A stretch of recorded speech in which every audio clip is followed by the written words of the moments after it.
Floods have destroyed people's homes and belongings, and now scammers are trying to steal their money and information too.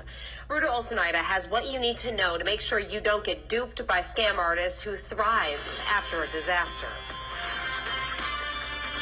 Imagine losing everything in the blink of an eye. I've lost all of my son's baby items, my own baby items that I had from when I was a baby, everything.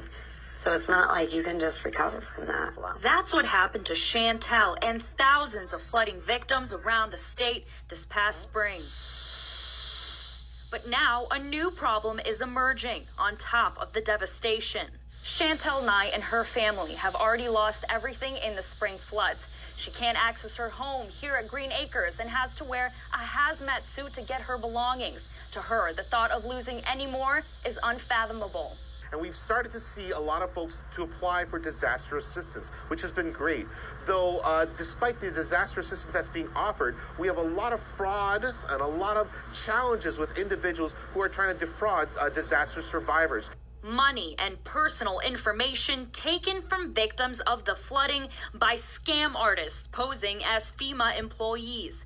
Shan-tel hasn't experienced this herself, but says she cannot believe that anyone would take advantage of victims in this way. Why would you scam anyone to begin with? But why would you scam people that are really trying to start over again?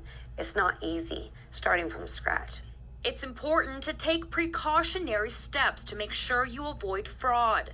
FEMA says you should never give out your personal information to anyone unless they have a FEMA ID badge. It should be a formal identification and a laminated card that they should present to you throughout the time and have no qualms about showing it to you. FEMA will also never ask for any money up front. We want to make sure that everybody has their personal information protected as we go through this disaster recovery process. I feel bad for anybody that's having to go through that, honestly. I can't even imagine doing that. Reporting in Bellevue, Ruta Ulcinaite, 3 News Now.